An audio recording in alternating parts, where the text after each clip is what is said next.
Aliyepata anaweza kusoma Mithali 29 mstari wa 18. Kama ndio Proverbs 28 verse 18. Mithali 29 Proverbs 29. Biblia inasema pasipo maono watu huacha kujizuia, bali ana heri mtu yule aishikaye sheria. Where there is no vision, the people perish, but he that keeps the law, happy is he. Waebrania 11 mstari wa 6. Waebrania 11 mstari wa 6, Biblia inasema lakini pasipo imani haiwezekani kumpendeza, kwa maana mtu amwoneaye Mungu lazima aamini kwamba yeye yuko na kwamba huwapa wao uono utafao. But without faith it is impossible to please him. For he that comes to God must believe that he is, and that he is the one of them that diligently seek him. Amina. Bwana Yesu asifiwe. Praise the name of Jesus. Biblia ni kitabu sio kimoja, vitabu vingi viko kwenye Biblia. The Bible is a compendium of documents. Wapo wengine wanaita maktaba. And there are others who call it a library. Ni kitabu chenye maelekezo mengi. It's a book that has many instructions. Ni kitabu chenye maono mengi. It's a book that has many warnings. Ni kitabu chenye kanuni nyingi za maisha. It's a book that is full of life's principles. Na kila mtu kwa kadri ya kanuni anayoichukua hufanikiwa. And every person according to the principle that intends for it to be prosperous. Mchungaji wetu alizungumzia kwa habari ya kuweka uwiano. Our pastor talked about putting a balance.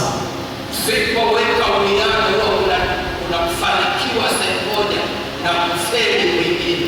If you don't put a balance, there is failing in one thing and prospering in another. Kwa kutumia Biblia hii By using this same Bible au kwa kutoitumia. or by not using it. Biblia ina maelekezo ya namna ya watu kufanikiwa kiuchumi. The Bible has instructions for how people should prosper financially. Na inaziweka kanuni zake. And it highlights its principles. Zipo kanuni kwa ajili ya watu wa Mungu. There are principles for men and women of God. Lakini zipo kanuni kwa ajili ya watu wote. But there are principles for every human being. Na hata mtu asiyemjua Mungu akizifuata hufanikiwa. Even an unbeliever, if he follows them, he prospers. Ndio maana watu hata kama ni wenye dhambi wakipanda mahindi yanaota. That's why even sinners, if they plant seeds, Sababu kanuni ya kupanda na kuvuna ipo. because the principle of sowing and reaping is in the Bible. Kuna kanuni pia za kulaaniwa.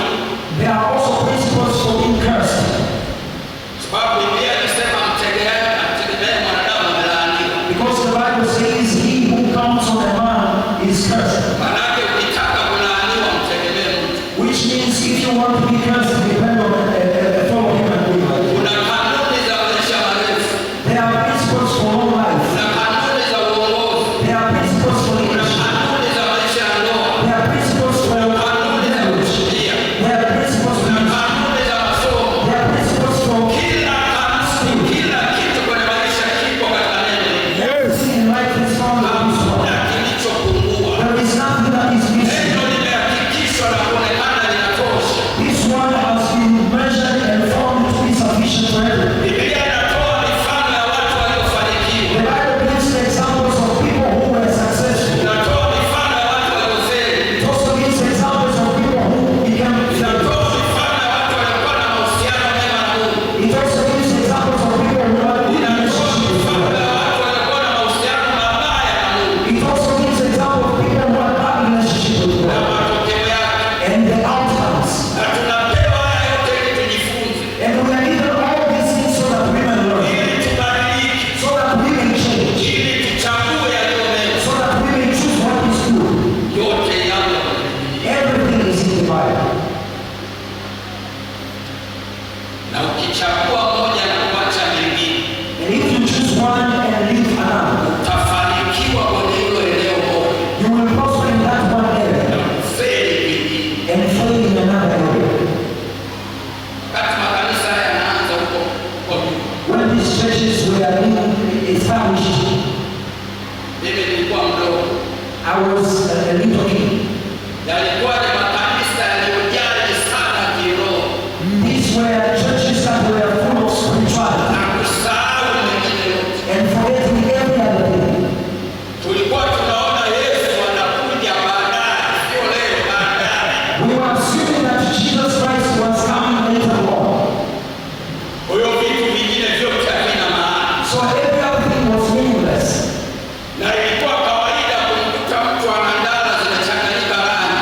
And it was very usual to see someone wearing slippers with different colors. Calling his head. Nguo zina vitoko. And the clothes is full of patches. Yuko sokoni anahubiri. He's in the market preaching the gospel. Ukibishana naye unadondoka na povu If linakutoka. you argue with him, you will fall down and you will vomit. Ninamjua mmoja alikuwa na yaani ukimwona huwezi kuamini. Yaani kama siku hizi usingesema kwa ukoo. I knew someone who, if you would see him today, Lakini alikuwa akizungumza na nguvu za kiroho. but if you would see him preaching, you would see the presence of God. And you couldn't argue with him.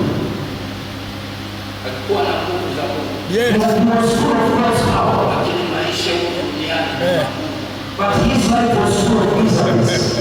kwa sababu alichukua kanuni ya Because, kuwa vizuri na Mungu because he took the principles of being good na and God mafanikio ya kimaisha kuachana nao. and live the principles that guide on prosperous life.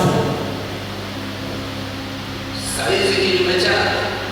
Now it's opposite. Na hizi watu wanataka sana mafanikio ya mwili. Nowadays people are for having prosperity of this world Na kusahau ya kiroho. and eliminate everything that is for spiritual prosperity. Ndio maana ukihubiri kwa habari ya vitu utapata watu. That's why people will preach on things, carnal things. You will get people. Ukihubiri kwa habari ya uzima wa milele na rekebisho ya maisha, watu wataki kusikia. And if you preach about eternal life, people do not want to hear. Zamani ilikuwa kinyume chake. Ukivaa pete kama hivi zamani, dhahabu hivi, wengi wanakuamini unaenda mbinguni. In the former days, it was opposite. If you wear a ring with gold, they will ask you, are you going to heaven? Tukwambia hizi ni barabara zetu mbinguni. Sana ni mabarabara. They will tell you these are the words in heaven. So, Zamani Bwana asifiwe. Nataka kueleza kwamba Mungu ana njia za kufanikisha katika kila nyanja. I want to show you that God has his ways of prospering you. Mungu ana huo uwezo. God has that. Wapo watu waliofanikiwa katika nyanja zote. Wapo. There are men who even prosper in every area. They are full of properties and they walk with God. Wana uwezo katika Mungu. They have power with God. Na utajiri unakuwa wa kweli. That prosperity is true prosperity. That rich is true riches. Sasa maono ni nini? Now, what is vision? Maono ni picha ambayo mtu anaipata katika akili ya mambo ya mbele. Vision is a picture, is an image that a person is given concerning future things. Kila taasisi duniani ina maono. Every institution in the world has its vision. Hata TNT ina maono. Even TAG has its own vision. Na naweza kusomea maono yake hapa. And I can read for you the vision of TAG. Na kuna wengi hawajui. And there are many who do not know the vision of TAG. Ngoja nikusomee.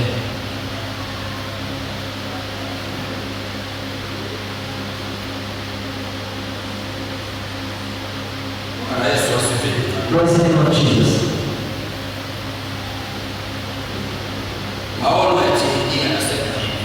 The vision of TAG says, Maono yetu kama kanisa ni kuwafanya watu kuwa wanafunzi wa Yesu Kristo. our vision as a church is to make people disciples of Jesus Christ. Kitaifa na kimataifa. Nationwide and international. Wakibatizwa katika Roho Mtakatifu.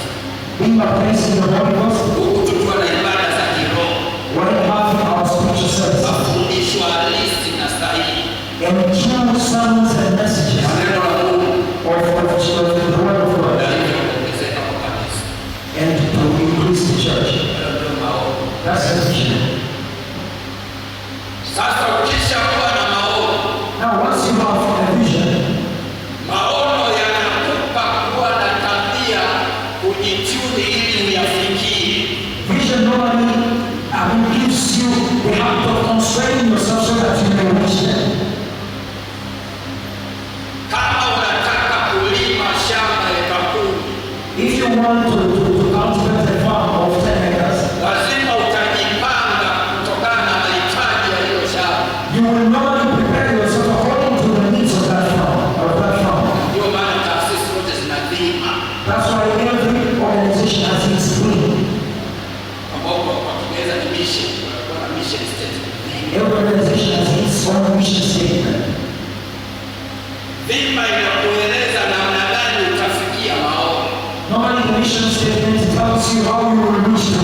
And normally every organization has its own core values. Tabia gani tuwe nazo zitufikishe kwenye maono? Ndio baadhi ya Which habit, which character, which qualities should we possess so that we may attend to that vision that we have set for ourselves? And TAG has a mission statement and its core values. I won't read them. You will find them. Praise the name of Jesus. What does that mean? In the legal language, an institution is a person. So even we ourselves, we are supposed to have visions. If you don't have vision, you will not limit yourself, you will not restrain yourself.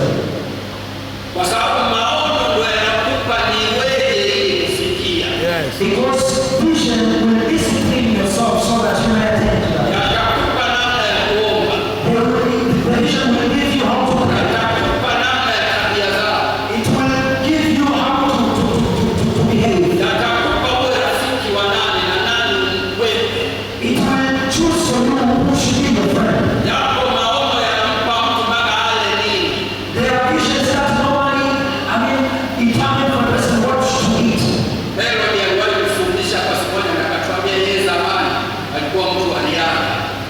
He once got here and he told us that he was once a racing person, an athlete. He showed us his picture and to school he was a racing man. In Manyara there are many athletes. Their timetable is not like our timetables.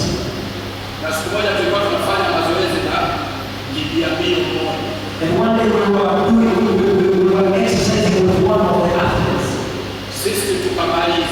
And we finished our exercise. We left the place. And we stayed for a long time. Then we saw him coming back now from the exercises.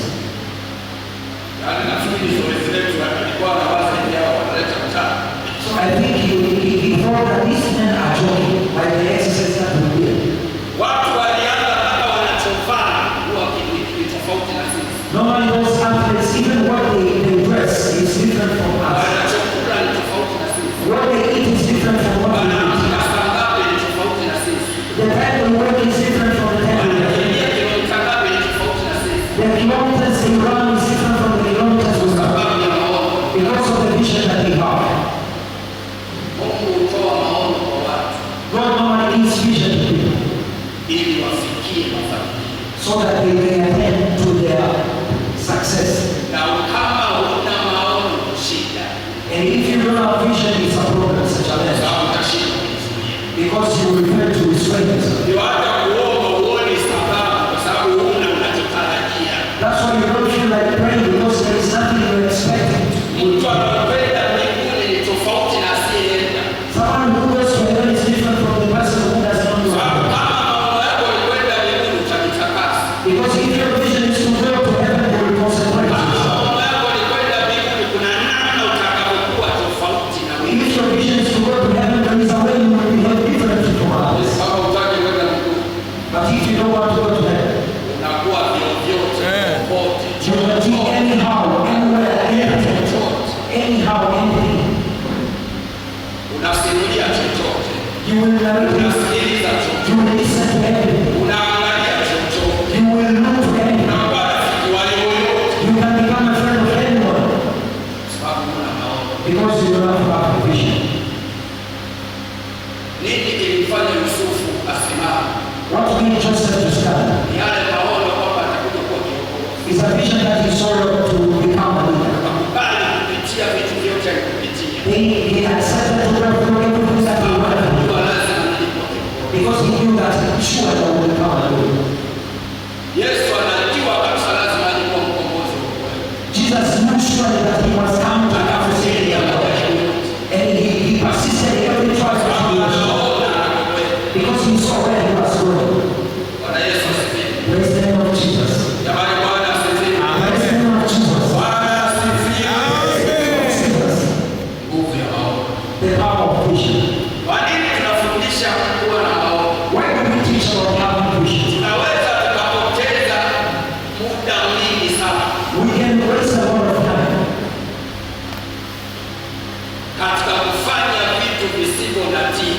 in many things that are not necessary.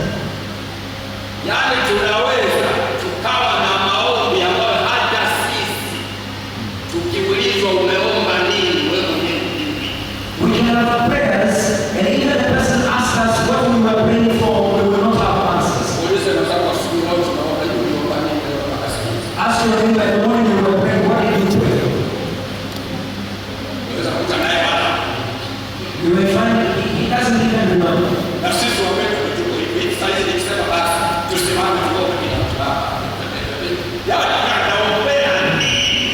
And this is how our behavior is. Because if you do not have a vision, what do you pray for?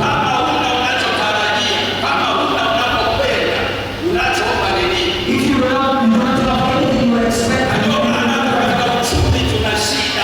that's why even in our finances we have a lot of problems. Because we do not have financial visions.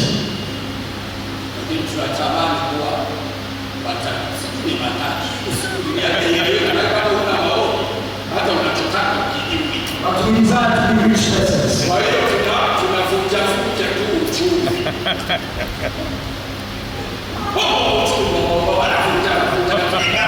So even in our prayers we break the economy, we just what do you need financially? Which plans do you have for your business? Which visions do you have for your finance?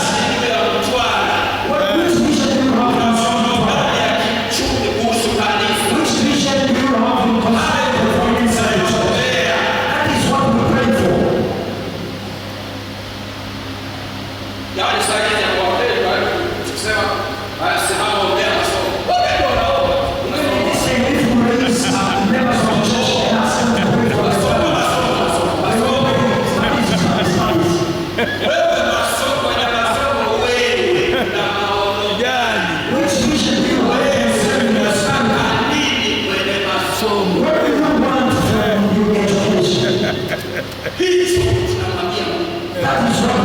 for. Otherwise, we will be wasting our time.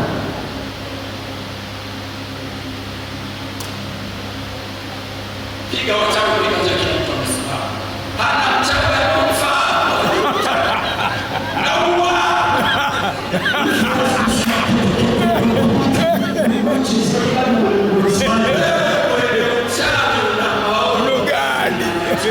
Which vision do you have?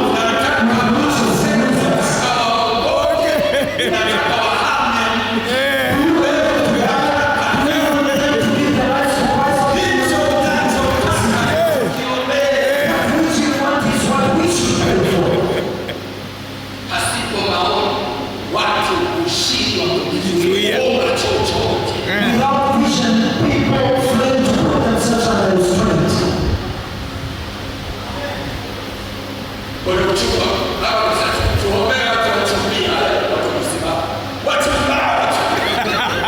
Even if we ask people to pray for their relationships and watch people who pray, we just pray anyhow.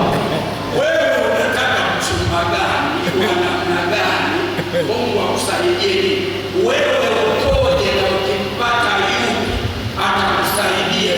Hicho tuombe. Which fiance do you desire to have? Unatafuta usaidizi, una kazi gani? If you are Kusaidia.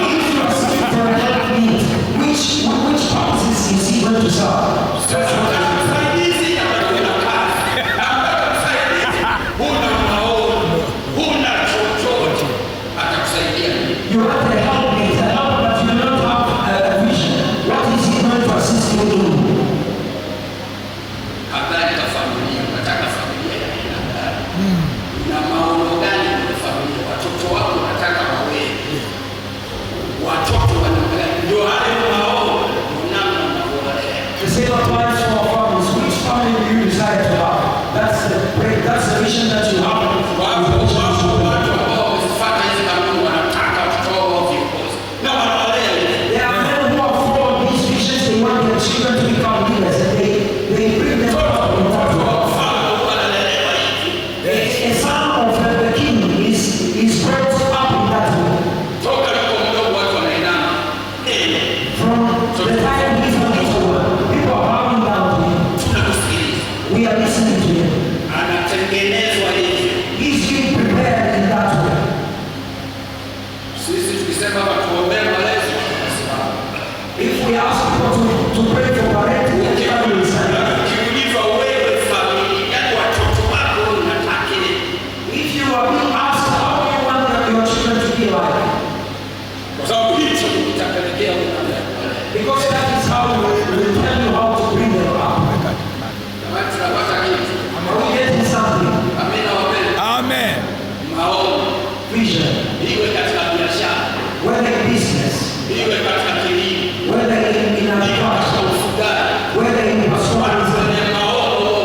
Praise the name of